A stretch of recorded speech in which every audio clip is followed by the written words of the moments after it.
Let me tell you a story. I remember when I was little, I have this memory. I was in the car with my parents and they had just purchased land. So they're talking about how to develop the land. So, you know, somehow unconsciously involved in their conversation. And then I asked them, so wait a minute, you have to purchase land and then later on develop it. I mean, already, like, remember, land is a very expensive asset. Some people pay in installments. Imagine you're paying in installments. By the time you finish, you feel like now you also have to get money to develop the land. Well, little did I know the importance of developing land. Hi, my name is Joan.A. I'm a lawyer. In today's video, I'm going to talk about the importance of why you're supposed to develop your land. Well, developing land is one way of taking possession of your land. Why is it important to take possession of your land? The importance of taking possession of your land is to avoid fraud. That's one way you can protect yourself against fraud. Why? It's because fraudsters like vacant parcels of land. Once they find out that land is vacant, especially land that is vacant for a good time, they're going to find out who the registered proprietor is. They're going to find out where they live, where they stay. They're going to get all this information on you. And these people are very organized. It's a racket. They're very organized. They can literally gather information on you, and before you know it, they take possession of your land. And before you know it, you can't even recognize your land. So in today's video, we are going to talk about how do you guard against fraud when you've already bought land and it's in place and you survive being a victim of fraud while buying the land. Well, you have to protect it until it's a lifetime commitment, because this is land that you put in a lot of effort to buy. Anyways, so how do you do this? By making periodic visits to the land. Yes?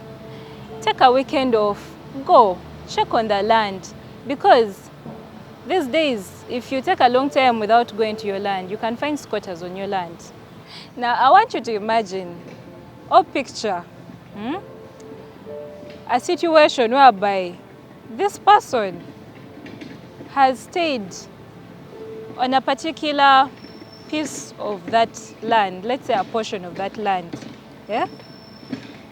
That's enough time to gather information on you. If they wanted to forge a land title, imagine they've just gotten that parcel. Now imagine that if they wanted to get the bigger part of the land, what would stop them from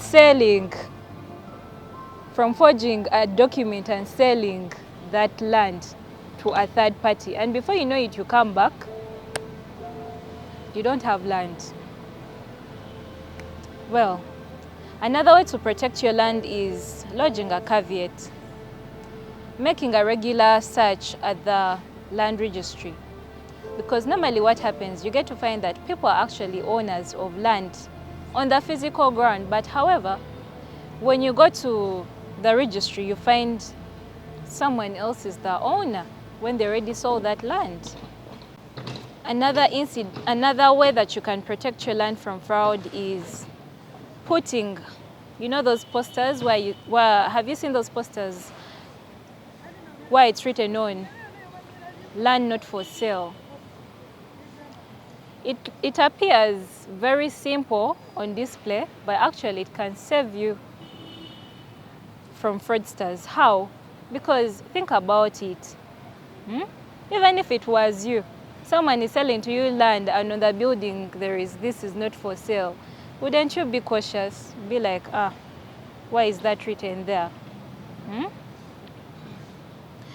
Another way you can guard against fraudsters is, if you can afford a security guard, please put one there.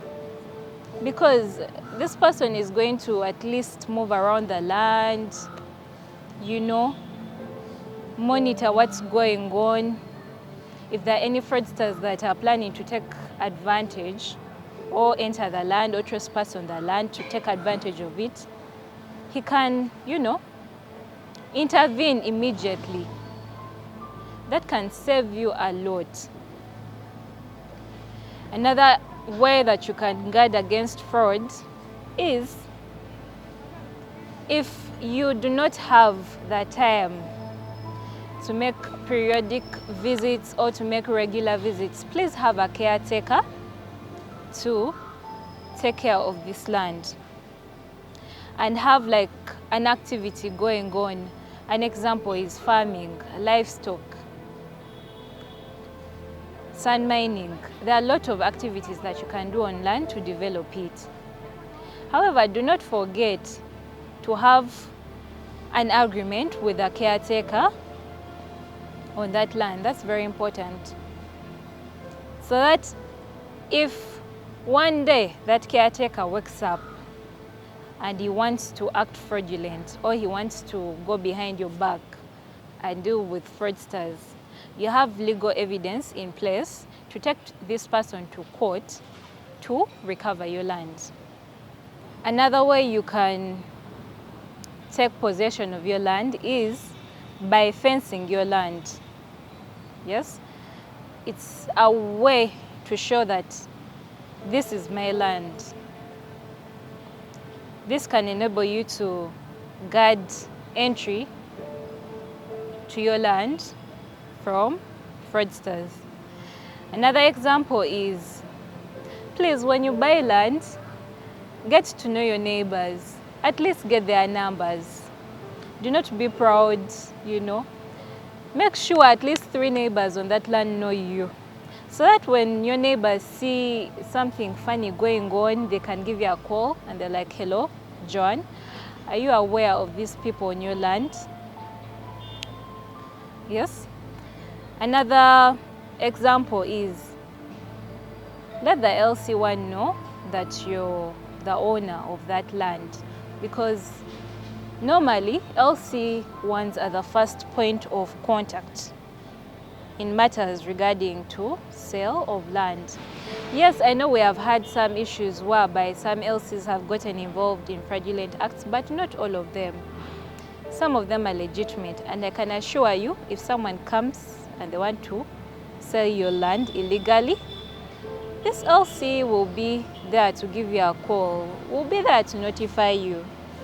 If it's a lease, make sure you pay your ground rent, and make sure that you respect the covenants of the lease agreement.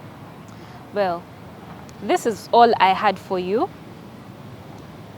If you feel like this video added value to you, please hit the notification bell so that you can get more content like this every week. Please like, share, and subscribe for more content like this. And if you feel someone might need this information, please kindly share to a friend. You never know, you could save them a lot. Next time, we're going to be talking about what you can do if you found yourself in a situation where you've been a victim of fraud. What can you do in such a particular situation?